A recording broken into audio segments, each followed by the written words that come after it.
जिस तरह जीवन एक सत्य है, ठीक प्रत्येक व्यक्ति को यह भली-भांति पता है कि मृत्यु भी एक ऐसा सत्य है जिसे कोई झुठला नहीं सकता और ना ही इसे बदला जा सकता है। कहने का अर्थ है कि जिसने पृथ्वी पर जन्म लिया है, उसे एक ना एक दिन अपने प्राणों की आहुति देनी पड़ती है।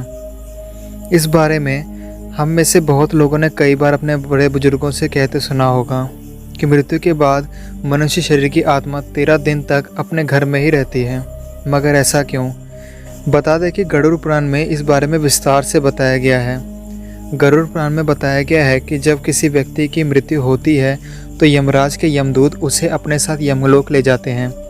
उसके अच्छे और बुरे कर्मों का हिसाब होता है और फिर 24 घंटे के अंदर यमदूत उसी प्राणी की आत्मा को वापस छोड़ देते हैं।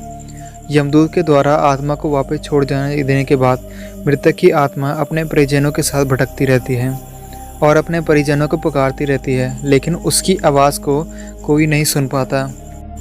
यह देखकर मृत व्यक्ति की आत्मा बेचैन हो जाती है और ज़ोर ज़ोर से चिल्लाने लगती है। इसके बाद आत्मा अपने शरीर के अंदर प्रवेश करने की कोशिश करती है, लेकिन यमदूत के पास बंदिश होने के कारण वह मृत शरीर में प्रवेश नहीं कर पाती।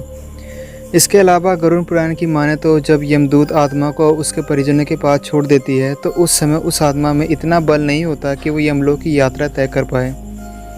गरुड़ पुराण के अनुसार किसी भी मनुष्य के मृत्यु के बाद जो 10 दिनों तक मकिया जाता है, उससे मृतक आत्मा के विभिन्न अंगों की रचना होती है और जो 11वें और 12वें दिन पिंडदान किया जाता है, उससे मृतक आत्मा रूपी शरीर का मांस और त्वचा का निर्माण होता है। जब 13वें दिन 13वीं की जाती है तो उस दिन मृतक के नाम पिंडदान किया जाता है। उसी से ही वो यमलोक की यात्रा तय करती है। अर्थात मृत्यु के बाद मृतक के नाम जो पिंडदान किया जाता है, उसी से आत्मा को मृत्यु लोक से यमलोक तक यात्रा करने का बल मिलता है। इसलिए ही गरुड़ पुराण में बताया गया है कि जब किसी मनुष्य की मृत्यु हो जाती है तो उसके बाद आत्मा मृत्यु लोक से यमलोक की ओर निकल पड़ती है, जिसे पूरा करने के लिए उसे 12 महीने यानी कि 1 साल का समय लगता है। इतना ही नहीं, मान्यता के अनुसार 13 दिनों तक मृतक के नाम किया गया पिंडदान उसके 1 वर्ष के भोजन के समान होता है। अगर पिंडदान ना किया जाए तो अक्सर लोगों के मन में ये सवाल भी आता है कि किसी मृतक व्यक्ति के नाम का पिंडदान नहीं किया गया तो क्या होगा। तो बता दें कि इसका भी वर्णन गरुड़ पुराण में किया गया है।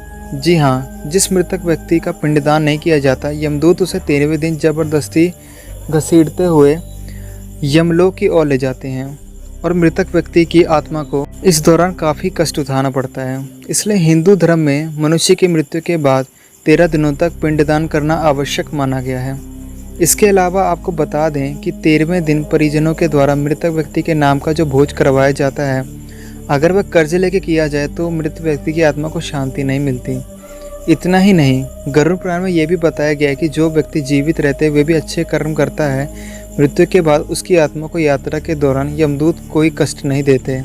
जो व्यक्ति बुरे कर्म करता है, उसकी आत्मा को यमदूत यात्रा के दौरान यातनाएं देता है और आत्मा को कई कष्ट भोगने पड़ते हैं।